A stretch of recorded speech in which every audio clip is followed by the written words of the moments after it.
Hello everyone, कैसे हो आप सब बढ़िया। तो इस वीडियो में देखेंगे मैथ्स 1 का मस्ट सॉल्व पीवाईक्यू क्वेश्चन और ये सेट जो होगा वो सेट नंबर 6 होगा। इससे पहले हमने 5 सेट डिस्कस किया हुआ है जिसमें हमने डिस्कस क्या किया था, प्रीवियस ईयर क्वेश्चन डिस्कस किए थे जो कि आपके ऑलरेडी क्वालिफायर एग्जाम में पूछा आ चुका है। और ये सेट 6 होगा। इससे पहले वाले अगर 5 वीडियो आपने नहीं देखा तो आप कुछ इंपॉर्टेंट मिस कर रहे हो। अगर आप वो देखते हो तो कहीं ना कहीं आपको हेल्प मिलेगी आईआईटी जो मद्रास का क्वालिफायर एग्जाम है उसको क्रैक करने में। तो चलिए स्टार्ट करते हैं और देखते हैं आज का जो सेट होगा उसमें किस टाइप के क्वेश्चन होंगे। तो आज का जो सेट होगा काफ़ी इंपॉर्टेंट होगा क्योंकि इसमें काफ़ी इंपॉर्टेंट टॉपिक हम बात करेंगे। हम इसमें रिलेशन से रिलेटेड जितने भी क्वेश्चन अभी तक पूछे आ चुके हैं उनको हम लेंगे। इसमें हम देखेंगे कि आइडेंटिटी रिलेशन क्या होता है, ट्रांजिटिव रिलेशन क्या होता है, रिफ्लेक्सिव रिलेशन क्या होता है, इक्विवेलेंस रिलेशन क्या होता है, सिमेट्रिक एंटी सिमेट्रिक, यानी कि सब कुछ जानेंगे, इन एंड आउट हर कुछ बारे में डिस्कस करेंगे। तो चलिए स्टार्ट करते हैं पहले क्वेश्चन से। पहला क्वेश्चन कहता है consider a relation R A into A, यानी कि एक रिलेशन आर है वेयर ए जो सेट है वो क्या है 1 2 3 गिवन है। Given below is a table 1 in which column A has shown the relation. यहाँ पे कॉलम ए में आपका रिलेशन शो किया जा रहा है और कॉलम में टाइप ऑफ रिलेशन शो किया जा रहा है। ठीक है, अब रिलेशन है और ये कॉलम बी में टाइप ऑफ रिलेशन यानी कि किस टाइप का रिलेशन हो सकता है वो आपको बताया गया है। अब आपका जो पहला क्वेश्चन पूछ रहा है वो बताना है, ट्रू और फॉल्स में बताना है। R6 does not match with any type of relation given in column B। यानी कि बोल रहा है कि जो ये R6 आपको दिख रहा है ना, ये कह रहा है कि इसमें से कॉलम बी में से जितने भी रिलेशन दिए गए हैं, जैसे सिमेट्रिक हो गया, एंटी सिमेट्रिक हो गया, आइडेंटिटी हो गया, इनमें से किसी से भी क्या कर रहा है, मैच नहीं कर रहा है। तो आरसिक आखिर है क्या रिलेशन में, उसको हमें पहले बताना पड़ेगा, कि पहले फाइंड करना होगा कि क्यों ऐसा बोल रहा है कि ट्रू और फॉल्स होगा। पहले ये तो समझना होगा कि आरसिक जो ये स्टेटमेंट बोल रहा है ट्रू और फॉल्स होगा। अगर ट्रू होगा तो यानी कि आरसिक ऐसा रिलेशन है जो कि ना एंटी सिमेट्रिक है, सिमेट्रिक है, आइडेंटिटी है, ट्रांजिटिव रिलेशन में है, ना रिफ्लेक्सिव है, ना इक्विवेलेंस है। तो ये कैसे हो रहा है? अगर मान लो कि कोई अगर मैच कर देता है तो हम बोलेंगे कि ये स्टेटमेंट फॉल्स है। अगर सारे स्टेटमेंट यानी कि सारे रिलेशन इससे मैच नहीं करते हैं तो हम बोलेंगे कि जो आर6 है वो किसी भी रिलेशन से मैच नहीं कर रहा है जो कि गिवन है कॉलम बी में। तो चलिए देखते हैं आर6 की आर6 में है क्या आखिर। तो देखो आर6 में आपका क्या गिवन है, आर6 पे गिवन है 1 1 1 2 का पेयर, 2 1 का पेयर, 2 3 का पेयर। अब इसका हम पहले चेक करेंगे सिमेट्रिक से। अब मैंने पिछले वाले वीडियोस में आपको बताया था सिमेट्रिक का कंडीशन कि जब कब सिमेट्रिक होता है। पहले हम सिमेट्रिक चेक करेंगे। सिमेट्रिक कब होता है? अगर मान लो कोई गिवन ए बी पेयर है, ठीक है, अगर ए बी पेयर आपका R6 में अगर है तो इसका जस्ट रिवर्स यानी कि बी ए पेयर भी क्या होना चाहिए, R6 में होना चाहिए। अगर ये कंडीशन मैच करता है तो आप बोलोगे सिमेट्रिक है। ठीक है, अब देखो R6 को, R6 में क्या है, R6 में आपका गिवन है 1 1 1 2 2 1 और 2 3। अब ऐसा इसमें से पेयर फाइंड करो कि जो भी ए बी के फॉर्मेट में हो। तो ये ए बी नहीं है, ये ए बी फॉर्मेट हो सकता है आपका, ये ए बी फॉर्मेट। लेकिन आप जब ए बी फॉर्मेट ये देख रहे हो, ए बी है, ये ए और बी है, तो इसका जो just reverse B A B क्या है R6 में, यानी कि अभी ये तो कंडीशन ट्रू हो रहा है। लेकिन जस्ट इसके आगे देख रहे हो एक और पेयर आपको मिल रहा है, ये मान लो ये ए और बी है, यानी कि आपका दिखा रहा है कि 2 3 एक ऐसा पेयर है जो कि किस में है, R6 में है। ठीक है, अब हम क्या चेक करेंगे, अगर ये ए बी के जैसा फॉर्मेट में है यानी कि 2 3 इसमें R6 में है, तो इसका जस्ट रिवर्स 3 2 भी क्या होना चाहिए, R6 का एलिमेंट होना चाहिए। लेकिन आप देख रहे हो कि यहाँ पे कहीं भी 3 2 नहीं है, तो आप बोलोगे कि ये सिमेट्रिक है, ये कहोगे कि आप सिमेट्रिक ये नहीं है। R6 क्या है, R6 जो है वो सिमेट्रिक नहीं है। मैं इसको शॉर्ट फॉर्म में SYM लिख रहा हूँ, ये क्या है, सिमेट्रिक नहीं है। अब हम क्या करेंगे, अगला कंडीशन चेक करेंगे। अब हम ट्रांजिटिव वाला कंडीशन चेक करेंगे, R6 जो है वो ट्रांजिटिव है कि नहीं। तो ट्रांजिटिव का क्या हम चेक करते हैं, देखो ट्रांजिटिव का होता है कि अगर कोई pair A B and B C, अगर दो पेयर हैं ए बी और बी सी और दोनों पेयर कहाँ पे हैं, R6 में अगर पाए जाते हैं, तो हमें चेक करना होता है कि अगर ए बी बी सी दोनों पेयर, ए बी पेयर और बी सी पेयर R6 में है, तो कहीं ना कहीं ट्रांजिटिव होने के लिए जो ए सी पेयर होगा वो भी क्या होना चाहिए, R6 में होगा। अगर ये कंडीशन मीट कर रहा है तो आप बोलोगे कि वो जो है रिलेशन वो ट्रांजिटिव है। अब R6 पे क्या गिवन है, R6 में आपका गिवन है 1 1 1 2 2 1 और 2 3। अब इसमें देखो ट्रांजिटिव क्या केस बन रहा है कि नहीं बन रहा है, वो पहले चेक करते हैं। अब देखो इसमें हम क्या करेंगे, हम ए बी बी सी वाला फाइंड करेंगे, क्या R6 में कोई ऐसा पेयर है जो इसमें ए बी हो बी सी हो। तो अब देखो ये पेयर कौन सा हो सकता है, ये पेयर हो सकता है 1 2 और 2 3 का। तो आप यहाँ पे देख रहे हो जो 1 2 है ये किस फॉर्मेट में है, ये ए बी है, और जो 2 3 है वो क्या है, ये है बी सी। दोनों जगह बी कॉमन है, 2 2 है। तो अगर हमें मिल गया कि ए बी और बी सी है, कहीं ना कहीं अगर ए बी क्या है, ए बी यहाँ पे शो कर रहा है कि 1 2 है, और बी सी क्या है, बी सी आपका है 2 3 R6 में। तो कंडीशन क्या चेक करना है, अब चेक करना है आपका कि 1 3 ये भी आपका क्या होना चाहिए, R6 में होना चाहिए। अब बताओ कि 1 3 एलिमेंट क्या R6 में है, नहीं है। तो आप क्या बोलोगे, ये ट्रांजिटिव भी नहीं है। दो कंडीशन आपने चेक कर लिया, अब चेक करते हैं रिफ्लेक्सिव के लिए कि अगर R6 जो होगा वो रिफ्लेक्सिव है कि नहीं। अब ध्यान से आपको हर एक स्टेप समझना होगा कि कैसे कंडीशन चेक करते हैं, ठीक है। R6 को रिफ्लेक्सिव के लिए चेक करेंगे तो रिफ्लेक्सिव का क्या होता है, हम क्या करते हैं, क्या चेक करते हैं कि सपोज करो कि यहाँ पे ए वाले सेट में क्या है, ए वाले सेट में क्या है, 1 2 3 गिवन है। तो वो रिलेशन रिफ्लेक्सिव तभी होगा जब उस वाले सेट में क्या हो, 1 1 हो, 2 2 हो, और एक पेयर 3 3 हो। अगर ये तीनों पेयर होते हैं तो आप बोलोगे वो रिफ्लेक्सिव है। अगर नहीं है, तो अगर एक भी पेयर मिसिंग है तो आप बोलोगे वो रिफ्लेक्सिव नहीं है। अब देखो R6 में देखो 1 पेयर तो है, यानी कि ये वाला कॉमा तो प्रेजेंट है। फिर चेक करेंगे 2 2 है, लेकिन 2 2 यहाँ पे R6 में प्रेजेंट नहीं है। 3 3 प्रेजेंट है, नहीं है। तो आप बोलोगे कि यहाँ पे 2 2 और 3 3 क्या है, मिसिंग है। इसलिए आप बोलोगे कि जो R6 है वो क्या है, रिफ्लेक्सिव भी नहीं है, ठीक है। ना ही ये सिमेट्रिक निकला, ना ही ट्रांजिटिव निकला, ना ही ये रिफ्लेक्सिव निकला। अब हम क्या चेक करेंगे, अब हम चेक करेंगे इक्विवेलेंस के लिए। अब सबको पता होगा कि इक्विवेलेंस क्या होता है। इक्विवेलेंस रिलेशन तभी हो जाता है अगर वो तीनों कंडीशन मैच करते हैं। सिमेट्रिक अगर होगा, ट्रांजिटिव होगा, रिफ्लेक्सिव होगा, तो क्या हो जाएगा, वो ऑटोमेटिक इक्विवेलेंस होगा। अब हम देख रहे हैं ना ही सिमेट्रिक है, ना ट्रांजिटिव है, ना रिफ्लेक्सिव है, तो ये ऑटोमेटिक क्या होगा, ये इक्विवेलेंस नहीं हो सकता है, ठीक है। फिर अब क्या हम कंडीशन चेक करेंगे, अब हम R6 को देखेंगे कि एंटी सिमेट्रिक है कि नहीं। अब देखो एंटी सिमेट्रिक और सिमेट्रिक में थोड़ा सा डिफरेंस है, अब इसको समझ गए तो आप समझ जाओगे पूरा। देखो एंटी सिमेट्रिक में क्या होता है कि हम क्या चेक करते हैं, एंटी सिमेट्रिक में चेक होते हैं for every pair A B जो होना चाहिए वो क्या होना चाहिए, वो आपका R6 में हो। ए बी क्या होना चाहिए, फॉर एवरी पेयर हम चेक करेंगे ए बी का कि ये R6 में हो। अगर ए बी और बी ए क्या हो, अगर ए बी R6 में है और बी ए भी क्या है, अगर बी ए भी क्या है, R6 में है, तो हमारा क्या होना चाहिए, तो हमारा A इक्वल टू बी होना चाहिए। अगर ये कंडीशन मैच करता है तो क्या होगा, R6 क्या होगा, एंटी सिमेट्रिक होगा। अब एग्जांपल के तौर पे R6 में क्या कंडीशन है, अब देखो R6 में 1 2 है, यहाँ पे क्या है 1 2 क्या है, ये R6 में प्रेजेंट है। ये हो गया ए बी। अब इसका जो है उसका रिवर्स में क्या है, बी ए मतलब 2 1 भी यहाँ प्रेजेंट है, यानी कि ये 2 1 भी प्रेजेंट है किसमें, R6 में।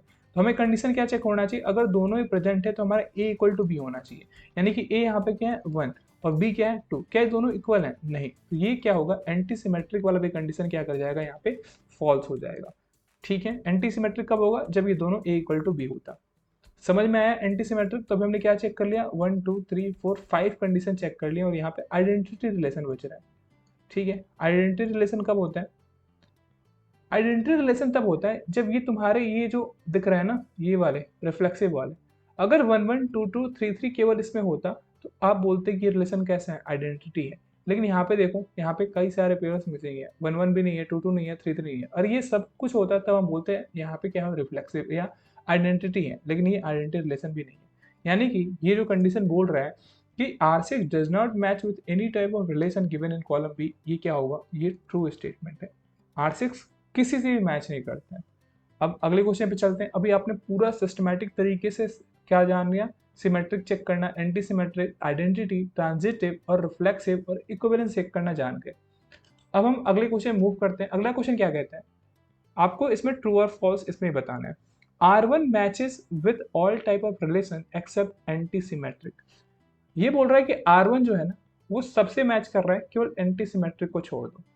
देखो क्या कह रहा है, ये R1 है, क्वेश्चन बोल रहा है कि R1 जो है वो सभी से मैच कर रहा है, केवल आप इसको छोड़ दो ना, इसको हटा दो, तो केवल R1 इससे नहीं मैच कर रहा है, लेकिन R1 सिमेट्रिक भी है, आइडेंटिटी भी है, ट्रांजिटिव भी है, रिफ्लेक्सिव भी है और इक्विवेलेंस है। अब भाई कैसे मान लें, हम चेक करेंगे कि हाँ ये कंडीशन बैठ रहा है कि नहीं बैठ रहा है। तो देखो R1 के लिए हम सिंपल जो रिफ्लेक्सिव वाला कंडीशन है वही चेक कर लेते हैं। हमने यहाँ पे बात किया था रिफ्लेक्सिव के लिए। रिफ्लेक्सिव कब होता है, रिफ्लेक्सिव तब होगा जब ये तीनों जो ऑप्शन दिख रहे हैं आपके, तीनों जो पेयर हैं, जो आपका सेट है A1 1 2 3, यानी कि इसके तीनों जो पेयर होंगे 1 1 2 2 3 3, ये तीनों प्रेजेंट होने चाहिए रिफ्लेक्सिव के लिए। अब R1 में क्या दिख रहा है, केवल आपको एक पेयर 1 1 दिख रहा है, तो ये क्या होगा, ये रिफ्लेक्सिव भी नहीं होगा। ये क्या है, ये रिफ्लेक्सिव ही नहीं है। तो और तो कंडीशन छोड़ ही दो, पहले ही निकल के आ गया कि ये रिफ्लेक्सिव नहीं है, तो ये स्टेटमेंट क्या हो जाएगा, फॉल्स हो जाएगा। अब हम आगे चेक नहीं करेंगे कि क्या हो सकता है, क्योंकि आपका थोड़ा कॉमन सेंस भी लगाना होता है क्वेश्चन को, आपको हर चीज सॉल्व नहीं करने की कोशिश होती है।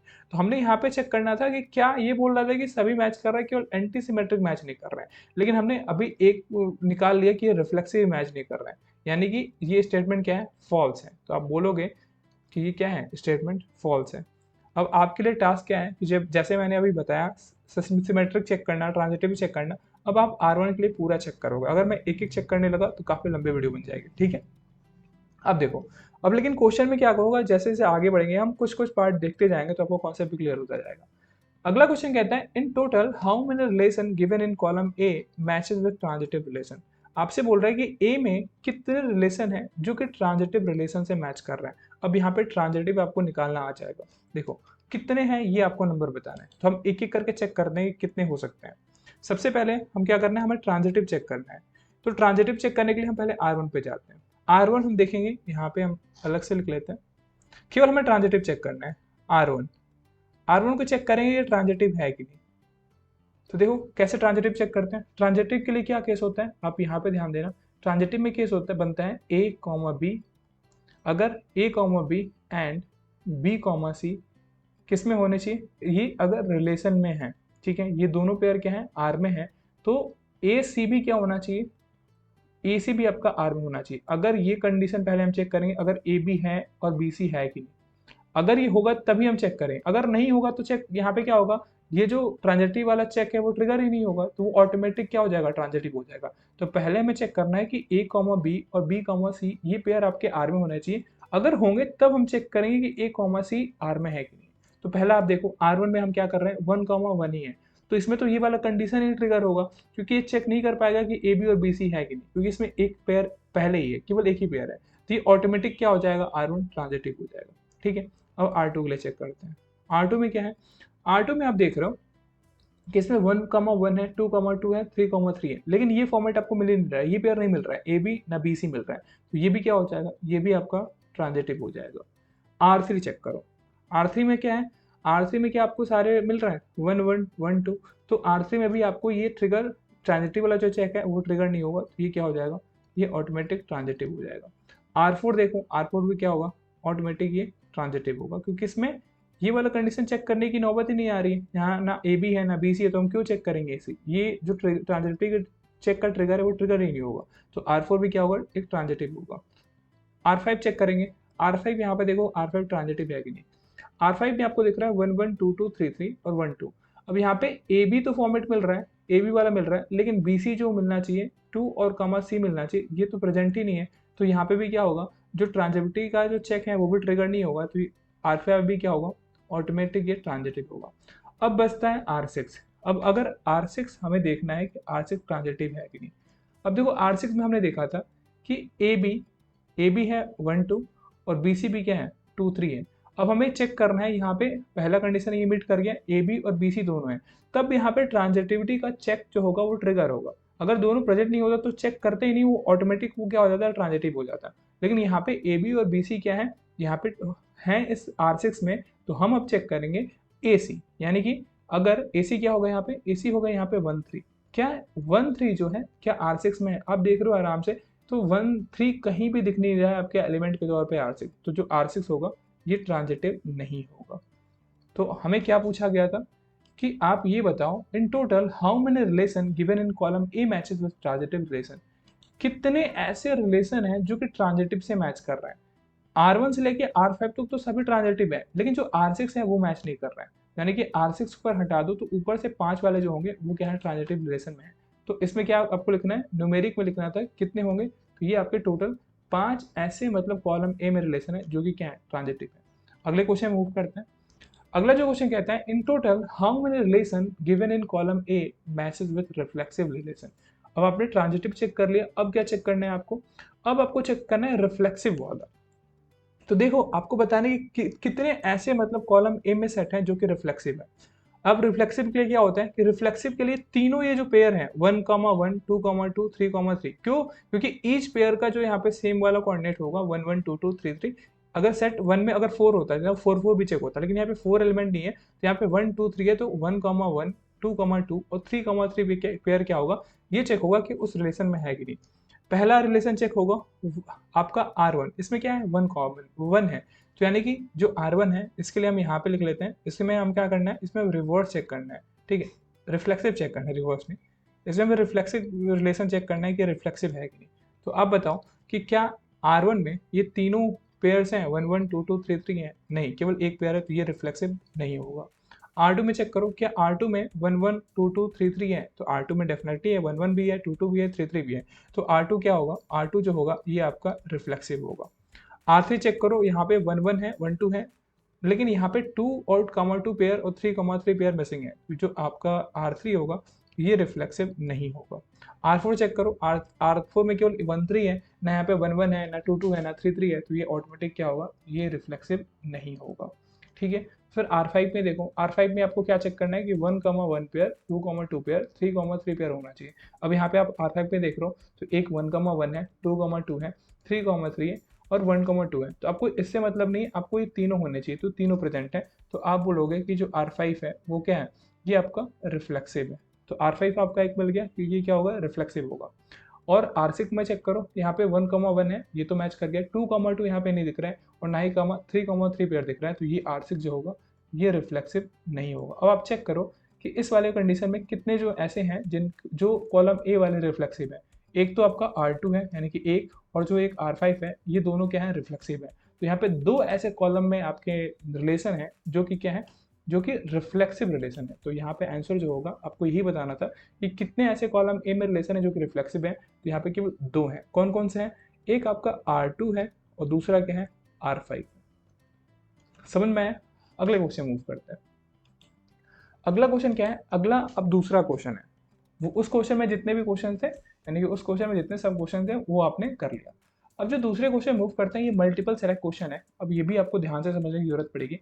Consider the following relation defined on the set of integer R1 equal to x y जो है वो इंटीजर्स हैं दोनों, और y equal to x square minus 1, यानी कि R1 में x है और y है। y लेकिन कैसे डिफाइन हो रहा है, y equal to x square minus 1 है। R2 में क्या है, ये भी एक्स वाई है, लेकिन जो इसमें आपका कंडीशन मीट होना चाहिए, इसमें एक्स वाई वही होंगे जिसमें एक्स और वाई को अगर एब्सोल्यूट वैल्यू लो, उनका इक्वल क्या आना चाहिए, वो बराबर होने चाहिए 1 के। तो आपको बताना है कि R1 intersection R2 represent N injective function, R2 represent a relation but not a function, R1 represent a function, R2 represent a function. अब इसको आप कैसे करोगे, तो देखो, तो पहले हम चेक करेंगे जो R1 है क्या वो फंक्शन है कि नहीं है, तभी तो हमें आगे करना है, क्योंकि सिर्फ चेक करना है कि R1 फंक्शन है कि नहीं, R2 फंक्शन है कि नहीं, पहले यही चेक करना है। तो पहले हम R1 को चेक करेंगे कि क्या फंक्शन है कि नहीं। तो देखो फंक्शन क्या होता है, फंक्शन तब होता है जब each value of x there is an exactly one corresponding value, अगर हर एक इनपुट के लिए उसका क्या हो, एक कॉरेस्पॉन्डिंग आउटपुट वैल्यू हो। अब जैसे R के लिए हम चेक करते हैं, अगर R के लिए हम x इक्वल टू 1 रखते हैं तो y कितना होगा, तो y जो होगा वो होगा 1 का स्क्वायर माइनस 1, ये क्या हो जाएगा, 0 हो जाएगा। ठीक है, अब हम अगर x के लिए क्या करेंगे, अगर x के लिए हम यहाँ पे -1 पुट करें तो y की वैल्यू क्या आएगी, तो y की यहाँ पे वैल्यू क्या आ रही है, तो यहाँ पे हो जाएगा -1 का स्क्वायर माइनस 1 इक्वल टू 0। अब यहाँ पे जो R1 के लिए x इक्वल टू 1 के लिए कॉरेस्पॉन्डेंस वैल्यू आ रही थी, पेयर आ रहा था, वो आ रहा था 1,0, और जो x के लिए x इक्वल टू -1 के लिए कॉरेस्पॉन्डिंग पेयर आ रहा है वो कितना आ रहा है, -1,0। अब देखो x इक्वल टू 2 रखो, x इक्वल टू 2 रखोगे तो क्या आएगा y की वैल्यू, तो यहाँ पे एक आएगा कॉरेस्पॉन्डिंग वैल्यू इसकी आएगी 2 का स्क्वायर हो जाएगा और -1, यानी कि 4 - 1 यहाँ पे 3 आ जाएगा। तो कहने का मतलब कि हर एक x के लिए, ईच वैल्यू ऑफ x के लिए एक कॉरेस्पॉन्डिंग वैल्यू क्या होनी चाहिए, आउटपुट वैल्यू होनी चाहिए, जो कि यहाँ पे प्रेजेंट आ रहा है। अब जो कंफ्यूजन क्रिएट हो रहा है, आप यहाँ पे देख रहे हो, यहाँ पे 1,0 है और यहाँ पे -1,0 है। तो आप सोच रहे होगे कि यहाँ पे y का तो कॉमन आ जा रहा है, यानी कि y यहाँ पे भी 0 आ रहा है और y यहाँ पे भी 0 आ रहा है, तो क्या ये फंक्शन होगा। तो देखो फंक्शन कब होता है, तो फंक्शन होने का क्या चांसेस होते हैं। अब मैं आपको एक डायग्राम बनाता हूँ, देखो फंक्शन कब होगा। फंक्शन मान लो कि ये ए सेट है और ये क्या है, ये बी सेट है, और यहाँ पे मान लो कि 1 2 3 4 ये आपके इसमें सेट के एलिमेंट है, और यहाँ पे ए बी सी डी। अब फंक्शन कब होगा और फंक्शन कब नहीं होगा, दोनों केस को आप समझो। अगर आप ये समझ जाते हो वेन डायग्राम से तो आपको आसानी से पता चल जाएगा कि कब कोई फंक्शन कहलाएगा कब नहीं कहलाएगा। अब यहाँ पे भी सेम हम मान लेते हैं 1 2 3 4, और यहाँ पे ए बी सी डी। मान लो कि ए जो है एक्स, ये है एक्स जो रिलेटेड है वो 1 से रिलेटेड है, 2 जो है वो क्या है बी से रिलेटेड है, 3 जो है वो डी से रिलेटेड है, और 4 जो है वो बी से रिलेटेड है। तो ये वाला फंक्शन होगा, ये वाला क्या होगा, ये फंक्शन होगा। अब इसमें चेक करते हैं, इसमें क्या अगर है, अगर इसमें 1 जो है वो ए से रिलेटेड है, 2 जो है वो बी से रिलेटेड है, और फिर 2 जो है वो सी से रिलेटेड है, 3 जो है वो डी से रिलेटेड है, और जो 4 है वो ए से रिलेटेड है। अब ये कंडीशन आपको देखो, इस कंडीशन में ये फंक्शन नहीं है। अब क्या डिफरेंट है, क्यों ये फंक्शन नहीं, क्यों ये फंक्शन नहीं है और क्यों फंक्शन है, तो देखो समझो। यहाँ पे क्या है, यहाँ पे इनपुट देखो, यहाँ पे इनपुट 1 जो है वो किससे अटैच है, केवल ए से है। दूसरा इनपुट ए दे 2 दे रहे हैं तो आउटपुट क्या मिल रहा है, बी मिल रहा है। फिर आपका तीसरा इनपुट 3 दे रहे हैं, इसका आउटपुट क्या मिल रहा है, डी, यानी डी से इसका रिलेशन है। फिर 4 जो इनपुट है उससे क्या मिल रहा है, बी मिल रहा है। तो यहाँ पे देखो हर एक यूनिक इनपुट के लिए क्या है, एक आउटपुट है। आउटपुट भले ही सेम हो सकता है, यहाँ पे 2 के लिए भी बी आया और 4 के लिए बी आया, ये वैलिड है, लेकिन कब वैलिड नहीं होता है आप इसके लिए देखो। इसके लिए यहाँ पे जब चेक कर रहे हो तो यहाँ पे 1 किससे रिलेटेड है, ए से रिलेटेड है, 2 किससे रिलेटेड है, बी से रिलेटेड है, और फिर 2 क्या है, 2 फिर रिलेटेड है सी से, और फिर क्या है यहाँ पे 3 दिया गया है, 3 किससे रिलेटेड है, 3 रिलेटेड है आपका डी से। अब यहाँ पे चेक करो ये कैसे नॉट फंक्शन होगा। तो यहाँ पे आप देख रहे हो कि अगर इनपुट 2 दिया जा रहा है तब क्या आ रहा है, बी आ रहा है, और फिर जब 2 इंटर किया जा रहा है तो वैल्यू क्या आ रहा है, सी आ रहा है। तो ये वाला कंडीशन नहीं मीट करेगा, तो ये फंक्शन नहीं होगा। और ये केस में क्या हो रहा है, ये पहला वाला मैच कर रहा है। यहाँ पे इनपुट तो अलग अलग है, एक 1 है -1 है, और उनका भले ही आउटपुट क्या हो सकता है, सेम हो सकता है, तो वहां पे वो फंक्शन होगा। कब फंक्शन नहीं होगा, जब इनपुट सेम हो और आउटपुट अलग हो। यहाँ पे देखो 2 है, 2 के साथ आउटपुट बी आ रहा है, फिर 2 है, फिर इसके साथ सी आ रहा है, तो ये फंक्शन नहीं होगा। तो R1 क्या होगा, R1 आपका यहाँ पे फंक्शन होगा, क्योंकि यहाँ पे हर एक इनपुट के लिए एक कॉरेस्पॉन्डिंग आउटपुट वैल्यू यहाँ पे आ रहा है। तो R1 क्या होगा, R1 जो होगा वो होगा फंक्शन, R1 क्या होगा, फंक्शन होगा। अब हम R2 के लिए चेक करते हैं कि R2 के लिए हमें ये चेक करना है कि ये फंक्शन है कि नहीं। अब आपको आई होप कि ये वाला समझ में आ रहा होगा कि नॉट ए फंक्शन और फंक्शन कब होता है, आपको पूरा डायग्राम बताया गया है यहाँ पे, आप ये वाला ध्यान भी रखना। ये क्या है, ये फंक्शन है, और ये क्या है, नॉट फंक्शन है। अब R2 चेक करो, R2 में क्या हो रहा है, R2 में आपका हो रहा है कि अंडर मॉड यानी एब्सोल्यूट वैल्यू ऑफ x ले रहे हो और फिर एब्सोल्यूट वैल्यू ऑफ y ले रहे हो, और दोनों का इक्वल क्या आ रहा है, 1 आ रहा है। अब इसमें कौन कौन से पेयर हो सकते हैं, कौन कौन से पेयर के लिए 1 आएगा। अगर मान लो आप x के जगह पे 1 लेते हो और y के इक्वल y 0 रखते हो, तो यानी ये रखोगे तो क्या होगा, अगर x की जगह 1 रखो और y के जगह पे 0 रखो तो क्या आएगा, ये 1 आएगा। ये चेक हो रहा है, यानी कि एक पेयर 1 0 बन रहा है। दूसरा पेयर क्या बन रहा है, दूसरा जो पेयर बन रहा है एक बनेगा -1, अगर रख दोगे तो आपका एब्सोल्यूट वैल्यू लेगा तो ये 1 बन जाएगा, और फिर अगर y इक्वल टू 0 रखते हो तो भी क्या होगा, यहाँ पे 1 आ रहा है, यानी कि ये भी वैलिड होगा, यानी कि 1 0 पेयर भी होगा वैलिड इसके लिए। फिर एक अगला पेयर रख सकते हो, x की जगह पे 0 रख दो और y के लिए क्या रख दो, 1 रख दो, तभी इसके लिए क्या आएगा, ये 1 इक्वल होगा इसके लिए, यानी कि ये भी क्या होगा, एक पेयर होगा इसका। फिर मान लो कि अगर हम 0 रखते हैं x जगह पे और y की जगह पे हम क्या रखते हैं, -1 रखते हैं। अब हम 0 x की जगह पे रखें और y के लिए क्या रखें, -1, माइनस वाई जो होगा एब्सोल्यूट वैल्यू लेगा तो 1 हो जाएगा, और 0 + 1 करेगा तो क्या आएगा, 1 आएगा। अब यहाँ पे कंडीशन देखो, ये वाला कंडीशन से मैच करना है आपको। यहाँ पे आप देख रहे हो कि सेम इनपुट है, यहाँ इनपुट क्या है, यहाँ पे सेम इनपुट है और आउटपुट जो आ रहा है वो डिफरेंट आ रहा है। तो ये वाला कंडीशन नहीं हो सकता है, ये फंक्शन नहीं हो सकता। सेम इनपुट के लिए डिफरेंट आउटपुट नहीं हो सकता है, ठीक है।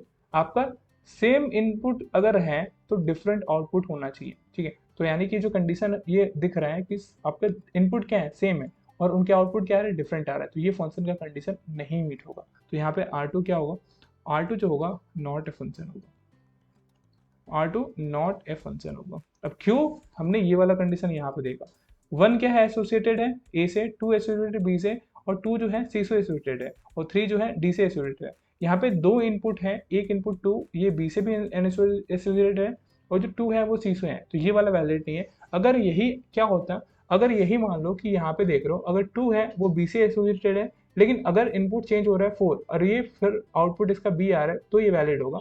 लेकिन सेम इनपुट के लिए क्या डिफरेंट आउटपुट नहीं आ सकता है। तो समझ में आया कैसे फंक्शन को चेक करते हैं। तो R2 क्या है, R2 फंक्शन नहीं है। तो यहाँ पे जो R1 फंक्शन, R1 रिप्रेजेंट है फंक्शन, ये वाला क्या होगा, ऑप्शन राइट होगा। अब दूसरा वाला ऑप्शन देखो, R2 क्या है, तो फंक्शन नहीं है, यहाँ पे साफ साफ दिख रहा है R2 क्या है, not a function but represent a relation, तो ये वाला पॉइंट सही होगा। तो हमें 2 पॉइंट पता चल गए कि R2 फंक्शन नहीं है और R1 क्या है, फंक्शन है। अब देखो पहला, R1 इंटरसेक्शन R2 रिप्रेजेंट है इंजेक्टिव फंक्शन। जब बताओ R2 जब फंक्शन ही नहीं है तो कैसे चेक करोगे आप इंजेक्टिव फंक्शन। R2 रिप्रेजेंट है फंक्शन। अब क्या बोल रहा है कि R2 क्या कर रहा है, रिप्रेजेंट कर रहा है फंक्शन को, लेकिन अभी हमने क्या चेक किया, R2 क्या है, वो फंक्शन को रिप्रेजेंट नहीं कर रहा है, तो इसके केवल 2 ऑप्शन राइट होंगे, बी और सी। ठीक है, अगले क्वेश्चन पे चलते हैं। अगला क्वेश्चन है, ध्यान से पढ़ो। Suppose A equal to A B C D यहाँ पे सेट में आपके एलिमेंट है, बी सेट में पी क्यू आर एस आपके सेट है, और ये 2 सेट है। Consider the following relation. आपको R1 आपको दिया हुआ है A P C R D Q, R2 आपका रिलेशन दिया है A S B S C P D R, R3 आपका दिया गया है A P pair B R pair B S pair D Q pair, R4 दिया है relation A R pair B P C Q and D S pair. अब आपको बताना है कि R2 R3 R फंक्शन है, क्या R2 R3 फंक्शन है कि नहीं है, R2 और R4 फंक्शन है। तो आपको पहले फंक्शन चेक करना आना चाहिए कि फंक्शन है कि नहीं। तो अभी मैंने बताया कि फंक्शन कब होगा, each element of set A is associated with exactly one element, यानी कि हर सेट में जो आपके एलिमेंट हैं वो कहीं ना कहीं एसोसिएटेड होने चाहिए, यानी कि इनका जो डोमेन है, जो इस फंक्शन का जो डोमेन होगा, यानी कि आप R4 बोलो, जो फंक्शन का डोमेन होगा वो क्या होना चाहिए, उसका ईच एलिमेंट क्या हो, वो ए से एसोसिएटेड हो। अगर नहीं है तो आप बोलोगे कि वो फंक्शन नहीं है। देखो अब यहाँ पे R1 का देखो, R1 जो है, R1 में क्या क्या है, R1 का पहले हम डोमेन देखते हैं कि R1 का डोमेन क्या है। R1 का जो डोमेन है वो है A C एंड D। ये देखो ये वाला क्या है, ये आपका डोमेन यानी इनपुट होता है, ये A है, यहाँ पे C है और यहाँ पे D है। तो यहाँ पे आपके R1 के जो डोमेन मिल रहे हैं वो मिल रहे हैं A C D। अब लेकिन यहाँ पे क्या है, यहाँ पे B मिसिंग नहीं है, यहाँ पे B नहीं है, इस वाले में B आपको कहीं दिखाई दे रहा है, B नहीं है। हमारे सेट में यहाँ पे B दिखाई दे रहा है, लेकिन यहाँ पे जो R1 में है, R1 रिलेशन में B है ही नहीं। तो यहाँ पे अगर हर एक एलिमेंट A का एसोसिएटेड नहीं है B से, तो आप कैसे बोल सकते हो कि वो फंक्शन है। तो यहाँ पे पहले ही क्या हो गया, R1 फंक्शन नहीं होगा, R1 जो है वो फंक्शन नहीं है। समझ में आया कि R1 कैसे फंक्शन नहीं है। अब सबसे पहले मैं आपको फंक्शन को बताना चाहूंगा एक ग्राफ के थ्रू, जिससे कि आपका पूरा कॉन्सेप्ट क्लियर हो जाए कि कब किस रिलेशन को फंक्शन कहते हैं, क्या मतलब पॉइंट होता है। तो उसके लिए जो मैंने प्रीवियस क्वेश्चन में जो लिया था एग्जाम्पल वही लूंगा। जैसे यहाँ पे A है और ये क्या है, ये B है। सपोज करो यहाँ पे है A B और C, और यहाँ पे एलिमेंट है 1 2 3। अब देखो, अब अगर A यहाँ पे क्या है, ये 1 से एसोसिएटेड है, B जो है वो 2 से एसोसिएटेड है, C जो है वो 3 से एसोसिएटेड है, तो आप इसको बोलो कि ये फंक्शन होगा। ठीक है, दूसरा केस देखो, दूसरा केस में मान लो कि A है और यहाँ पे A B C और D है, और यहाँ पे जो आपके एलिमेंट है वो है आपके 1 2 3 4। अब मान लो A जो है वो 1 से है, B जो है वो आपके 2 से है, C जो है ये आपके 2 से है, और D जो है ये 3 से है। तो ये भी क्या होगा, ये भी आपका फंक्शन होगा। अब कब फंक्शन नहीं होगा, अब इसको ध्यान देखना ध्यान से। अब मान लो कि इसमें A है B है C है और D है, और इसमें है 1 2 3 4। अब देखो कब फंक्शन नहीं होता है। मान लो कि A जो है ये 1 से एसोसिएटेड है, B जो है ये 2 से है, और B जो है फिर से ये 3 से एसोसिएटेड है, और जो C है 4 से एसोसिएटेड है। यहाँ पे आप देख रहे हो कि ये जो सेम इनपुट है, सेम इनपुट क्या हो रहा है, ये डिफरेंट आउटपुट से कनेक्ट हो रहा है, तो ये क्या होगा, ये फंक्शन नहीं होगा। अब देखो ये क्यों वैलिड था, क्योंकि यहाँ पे डिफरेंट इनपुट है, डिफरेंट जो इनपुट होंगे, अगर डिफरेंट इनपुट है उनका सेम इनपुट हो सकता है, ये वैलिड कंडीशन बनता है। लेकिन अगर सेम इनपुट है और उनके आउटपुट डिफरेंट है, तो ये क्या होगा, ये फंक्शन नहीं होगा। फंक्शन होने का ये एक सबसे बेहतरीन तरीका है रिप्रेजेंट करने का। फंक्शन वही होगा अगर उनका जो इनपुट होगा, अगर सेम इनपुट है तो वो डिफरेंट आउटपुट उनका ना हो, अगर डिफरेंट इनपुट है तो सेम आउटपुट हो सकता है, या फिर अगर हर एक इनपुट और आउटपुट डिफरेंट डिफरेंट आ रहे हैं तो भी वो फंक्शन होगा। केवल एक कंडीशन नहीं मैच करते हैं, अगर इनपुट क्या हो, सेम हो जाए और उनका आउटपुट अलग अलग आए तो वो कंडीशन आपका फंक्शन का नहीं होता है। आपको समझ में आ गया? तो पहला हमने देखा कि अगर उसके क्या हो, अगर उसका जो डोमेन हो अगर वही ना हो रिलेशन में तो वो फंक्शन नहीं होगा, जैसे R1 था, क्योंकि आपका set A B C D में क्या है, आपके चार आपके एलिमेंट है ए बी सी डी है, यानी कि इसका domain A B C D है। और आप R1 में देख रहे हो कि यहाँ पे जो बी डोमेन है वो मिसिंग है, तो आप बोलोगे बी मिसिंग के कारण ये जो होगा R1 वो डोमेन नहीं होगा। अब R2 चेक करते हैं कि R2 जो है वो डोमेन है कि नहीं। तो R2 के लिए हम यही फिगर ड्रॉ करेंगे, इसमें आपके सारे डोमेन उपलब्ध हैं, ए बी सी डी चारों हैं। तो R2 के लिए हम क्या करेंगे, एक ग्राफ ड्रॉ करेंगे इस तरीके का ही। R2 में आपके इस वाले सेगमेंट में इनपुट जो आ रहे हैं वो है ए बी सी डी, और इधर जो है बी, ये हो गया ए और ये हो गया बी। इसमें आ रहा है पी क्यू आर और एस। अब इसको मैच करो R2 के लिए। R2 में ए जो है वो एस से एसोसिएटेड है, ये जो ए है वो एस से रिलेटेड है।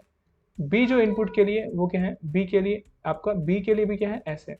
ठीक है, तो अब मैंने बताया था कि डिफरेंट इनपुट के लिए एक जो आउटपुट है वो वैलिड होगा। सी के लिए क्या है, ये पी से एसोसिएटेड है। डी जो है वो किससे एसोसिएटेड है, डी जो है वो आर से एसोसिएटेड है। तो अब बताओ कि ये फंक्शन होगा कि नहीं फंक्शन होगा। तो जो R2 होगा वो फंक्शन होगा, क्योंकि यहाँ पे डिफरेंट इनपुट है और आउटपुट सेम है। अगर यही मान लो कि सेम इनपुट होता और डिफरेंट आउटपुट होता तो फंक्शन नहीं होता। तो R2 हमारा क्या होगा, R2 हमारा फंक्शन है। अब हम R3 के लिए चेक करेंगे। R3 के लिए सेम चीज़ें बनाते हैं। सेम यहाँ पे हमने दो ग्राफ ड्रॉ किया, ए बी, यहाँ पे है value A B C D, और यहाँ पे क्या आ रहा है पी क्यू आर और एस। R3 में क्या गिवन है वो चेक करो। ए जो है वो पी से रिलेटेड है, ए जो है पी से, कोई दिक्कत नहीं। बी जो है वो आर से रिलेटेड है, बी जो है वो आर से रिलेटेड है, ठीक है। बी जो है वो फिर से एस से रिलेटेड है, और जो डी है वो क्या है, क्यू से रिलेटेड है। अब इसमें देखो दिक्कत आ गई, इसमें सेम इनपुट है, यानी कि सेम इनपुट क्या है, बी है।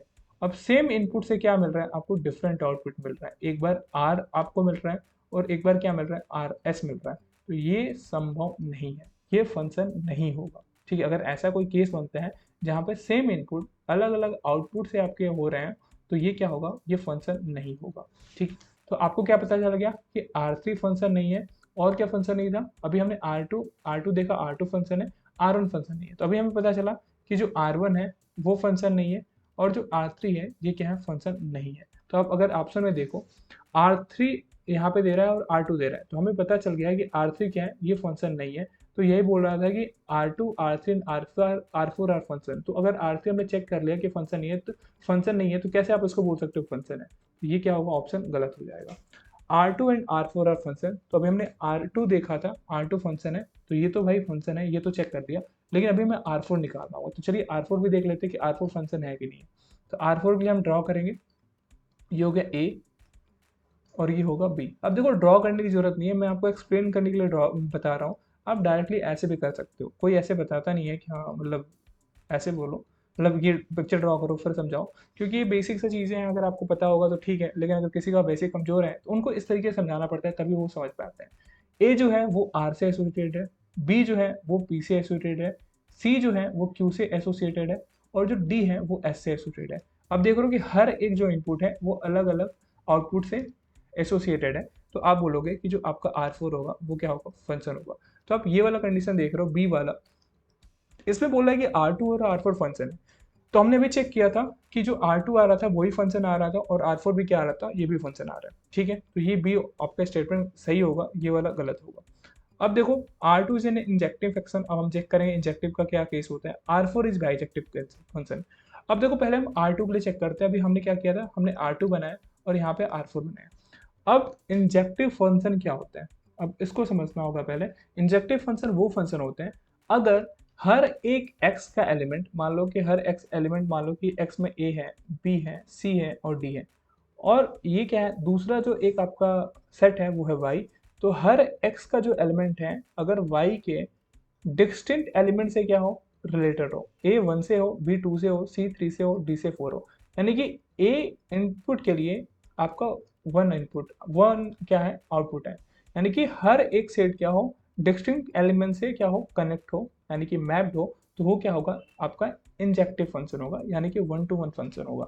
अब आप R4 के लिए देखो, यहाँ पे A जो है वो R यूनिकली डिस्टेंस से आपका अटैच है, मैप्ड है, B जो है P से आपका मैप्ड है, C Q से मैप्ड है, T जो है वो S से मैप्ड है।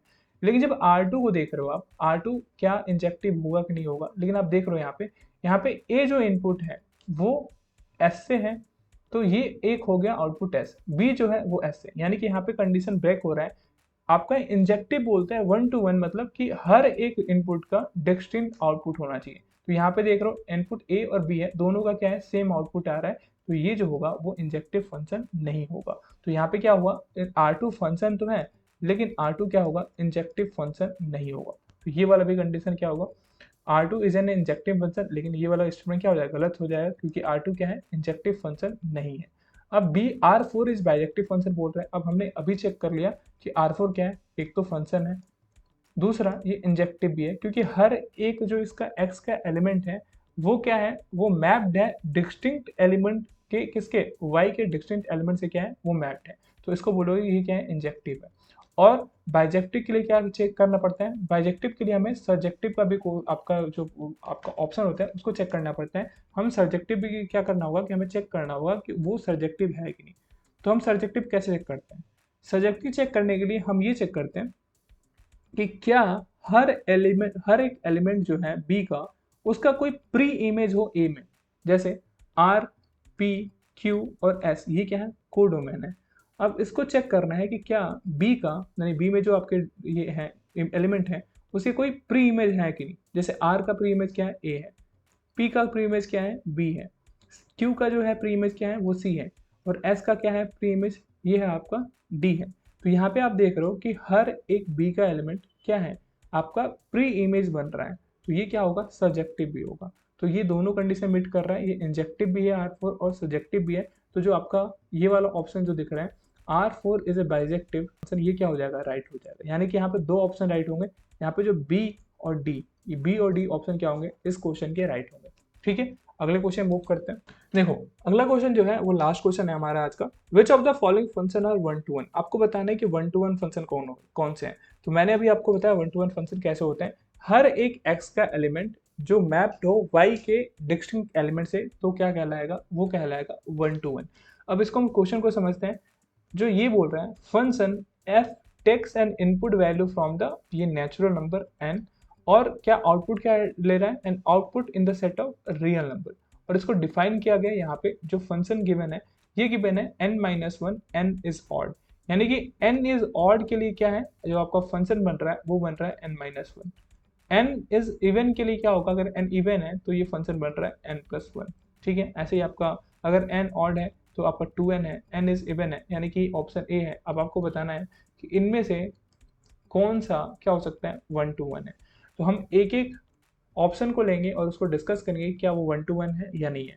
तो सबसे पहले हम क्या करते हैं, हम सबसे पहले ये चेक करते हैं कि जो इंजेक्टिव फंक्शन क्या होता है। तो इंजेक्टिव फंक्शन का आप ध्यान रखना कि हर एक एलिमेंट, मान लो कि एक सेट है उसका इनपुट ए है, ठीक है, उनका इनपुट ए है और एक इनपुट क्या है, बी है। तो हर एक पेयर के लिए मान लो कि इनपुट ए है और ये इनपुट इसका क्या है, बी है, तो इनका जो आउटपुट होना चाहिए, जो एफ ए होना चाहिए, वो इक्वल नहीं होना चाहिए एफ बी के।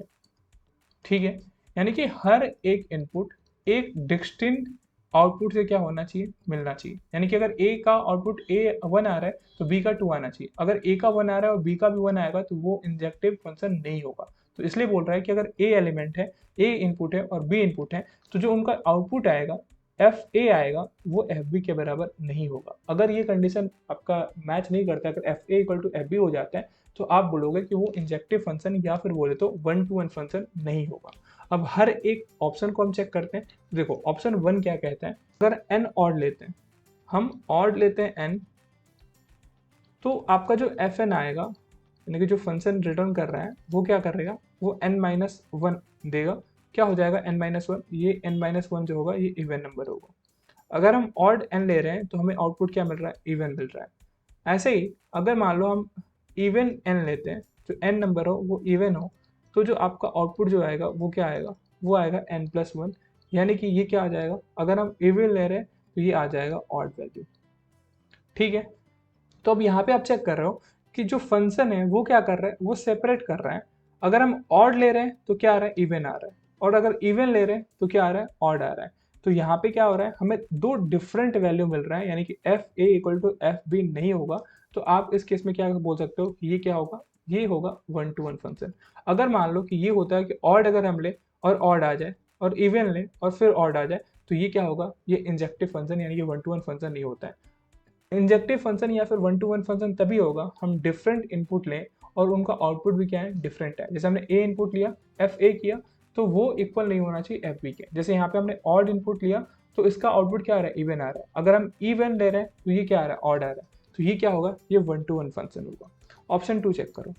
ऑप्शन 2 क्या कह रहा है, एन ऑड के लिए ये बोल रहा है अगर ऑड एन लेते हैं तो जो आपका फंक्शन आ रहा है वो क्या आ रहा है, ये कर रहा है 2n। मान लो कि अगर n इक्वल टू हम 1 लेते हैं जो कि ऑड होगा, तो ये क्या आएगा, 2 इंटू 1 करेगा तो ये आएगा 2। यानी कि ऑड नंबर के लिए हमारा जो आउटपुट आ रहा है वो क्या आ रहा है, इवन आ रहा है। अब क्या कर रहा है, n इज इवन। अगर मान लो कि हम इवन लेते हैं n, तो जो हमारा आउटपुट आएगा वो क्या आएगा, वो इसको मेंशन किया है n+1। तो अगर इवन हम लेंगे तो ये क्या बनेगा, ये हमारा ऑड बनेगा। तो आप देख रहे हो कि यहाँ पे अगर डिफरेंट इनपुट ले रहे हैं तो उनका आउटपुट भी क्या आ रहा है, डिफरेंट आ रहा है, दोनों का सेम नहीं आ रहा है। ये भी क्या होगा, एक 1-to-1 फंक्शन का मीट करेगा। अब आप समझ रहे हो कि दोनों तो 1-to-1 कर रहे हैं। अब नीचे वाले जो ऑप्शन दिख रहे हैं, ये आपका जो ऑप्शन थर्ड दिख रहा है, इसको चेक करेंगे कि ये क्या 1-to-1 की कंडीशन को मीट कर रहा है कि नहीं कर रहा है। तो इसके लिए हम चेक करते हैं, अगर हम वैल्यू n की वैल्यू ऑड लेते हैं, ऑड n के लिए क्या कर रहे हैं, ये फंक्शन डिफाइन है इसका F N equal to √n है। ठीक है, और इवन के लिए क्या है, इवन के लिए आपका जो फंक्शन, अगर इवन के लिए हम n इनपुट लेते हैं तो जो इसका आउटपुट आएगा वो क्या आ रहा है, वो आ रहा है √n+1। क्या आ रहा है, √n+1 आ रहा है। अब मान के चलो, अब हम क्या कर रहे हैं, एग्जाम्पल के तौर पे हमें n दिया हुआ है, n ऑड लेना है, तो n इक्वल टू हम 9 रखते हैं। हमने क्या लिया, ऑड वैल्यू लिया, हमने n इक्वल टू 9 लिया। तो इसका बताओ कि इसका आउटपुट क्या आएगा, इसका आउटपुट आएगा √n के जगह पे हम 9 रख देंगे, यहाँ पे आ जाएगा √9। इसका जो आउटपुट आया वो आया 3। ठीक है, अब हम क्या करेंगे, इवन के लिए चेक करेंगे। अब अगर हम इवन n लेंगे, मान लो कि इवन नंबर क्या होता है, जो 2 से डिवाइडेड हो, तो आपका जो 8 होगा क्या वो इवन नंबर होगा। तो हमने इवन के जगह पे क्या रखा, n इक्वल टू 8 रखा। अब बताओ 8 क्या है, ये इवन नंबर है, और ये क्या था, ये ऑड था। ठीक है, अब जो इसका आउटपुट आएगा एफ एन, वो क्या आएगा, वो आएगा √8+1, ये क्या हो जाएगा, √9 हो जाएगा। और इसका जो आउटपुट आ रहा है वो आउटपुट क्या आ रहा है, 3 आ रहा है। तो आप देख रहे हो कि डिफरेंट इनपुट के लिए, यानी कि यहाँ पे एक इनपुट 9 है और दूसरा क्या है, इनपुट 8 है, दोनों के लिए सेम आउटपुट आ रहा है। तो ये कंडीशन क्या होता है, ये इंजेक्टिव फंक्शन नहीं होता है। यानी कि ये इंडेक्स आपका जो इंजेक्टिव बोले या फिर इसको बोले 1-to-1, तो ये 1-to-1 के कंडीशन को मीट नहीं करता है। क्या होना चाहिए, 1-to-1 ये था, क्योंकि यहाँ पे ऑड था तो हमें इवन मिल रहा था, और इवन था तो ऑड मिल रहा था। लेकिन यहाँ पे देख रहे हो कि अगर इवन है तो भी क्या मिल गया, ऑड मिल गया। अगर अगर ऑड है तब भी हमें क्या मिल गया, ऑड मिल गया। अगर इवन है तो भी हमें क्या मिल जा रहा है, ऑड मिल जा रहा है। यानी कि डिफरेंट इनपुट के लिए हमें सेम आउटपुट मिल रहा है। तो ये क्या होगा, ये जो फंक्शन होगा ये 1-to-1 नहीं होगा। ठीक है, अगले क्वेश्चन पे चलते हैं। अगला क्वेश्चन का कंडीशन चेक करते हैं, n इज ऑड। यानी कि बोल रहा है कि अगर हम ऑड ले रहे हैं n को, तो जो फंक्शन आ रहा है वो क्या आ रहा है, जो हमारा फंक्शन हो रहा है वो हो रहा है n-1/2। अगर हम n इवन लेते हैं तो जो हमारा फंक्शन आ रहा है वो क्या आ रहा है, ये हमारा फंक्शन जो आ रहा है वो आ रहा है n+1। अब हम एग्जाम्पल लेते हैं, ऑड के लिए क्या करते हैं, ऑड हमारा 3 जो है वो ऑड है, तो हम n इक्वल टू 3 लेते हैं। ठीक है, अगर हम n इक्वल टू 3 लेते हैं तो जो फंक्शन है वो क्या रिटर्न करेगा, ये फंक्शन रिटर्न करेगा 3-1/2। यानी कि इसकी जो वैल्यू आएगी, आप यहाँ पर कर ही लो, 3-1/2, इसकी जो वैल्यू आएगी वो आएगी 1 ऑड के लिए। अब हम इवन लेते हैं, इवन के लिए हम क्या करेंगे, मान लो इवन नंबर 0 होता है, हम n इक्वल टू 0 लेते हैं। n इक्वल टू जब 0 लेंगे तो आप बताओ कि जो फंक्शन रिटर्न क्या करेगा, हम इसमें 0 की वैल्यू पुट करेंगे तो ये होगा 0+1 1, और ये क्या हो गया 1। यानी कि आप देख रहे हो कि एक जो इनपुट है, यानी कि एक इनपुट 3 दे रहे हैं तो आउटपुट हमें क्या मिल रहा है, 0 मिल रहा है। और फिर एक इनपुट हम अगर 0 दे रहे हैं, क्या दे रहे हैं, एक इनपुट अगर हम 0 दे रहे हैं तो फिर क्या मिल रहा है, हमें आउटपुट 1 मिल रहा है। यानी पे यहाँ पे डिफरेंट इनपुट के साथ आपका सेम आउटपुट मिल रहा है। यहाँ पे 3 दे रहे हैं तो यहाँ पे 1 आ रहा है, सॉरी यहाँ पे 3 दे रहे हैं तो यहाँ पे आउटपुट 1 आ रहा है, और 0 इनपुट दे रहे हैं तो भी 1 आ रहा है। यानी कि डिफरेंट इनपुट के लिए सेम आउटपुट मिल रहा है। तो ये क्या होगा, ये हमारा आपका इंजेक्टिव फंक्शन यानी कि 1 to 1 फंक्शन नहीं होगा। अब इसके लिए दूसरा भी एग्जाम्पल आप ले सकते हो। अगर n इक्वल टू 7 रखते हो, 7 क्या है, ऑड है, तो जो एफ एन रिटर्न करेगा वो क्या रिटर्न करेगा, 7 माइनस 1/2, 6/2 यानी कि 3 रिटर्न करेगा, ये ऑड के लिए। अगर मान लो आप यहाँ पे इवन रखते हैं, इवन इक्वल टू 2 रखते हैं, अगर 2 लेते हैं एन की वैल्यू, ये इवन नंबर है, तो जो एफ एन जो वैल्यू आएगा वो कितना आएगा, 2 + 1 ये 3 आ जाएगा। यानी कि यहाँ पे अगर हम 7 आपका इनपुट ले रहे हैं तो हमें आउटपुट क्या मिल रहा है, 3 मिल रहा है। और हमारा अगर 2 इनपुट ले रहे हैं तो हमें आउटपुट क्या मिल रहा है, 3 मिल रहा है। तो यानी कि 7 और 2 डिफरेंट इनपुट हैं, तो हमें आउटपुट क्या मिल रहा है, सेम 3 मिल रहा है। तो ये क्या होगा, ये हमारा 1 to 1 फंक्शन नहीं होगा। तो ऑप्शन डी भी राइट होगा। अगर रॉन्ग होगा तो इसमें ऑप्शन राइट कौन से होंगे, ऑप्शन ए राइट होगा और ऑप्शन बी राइट होगा। तो आई होप कि आपको समझ में आया होगा कि 1 to 1 फंक्शन क्या होता है, ट्रांजिटिव, सिमेट्रिक, रिफ्लेक्सिव, ये सारे क्या होते हैं।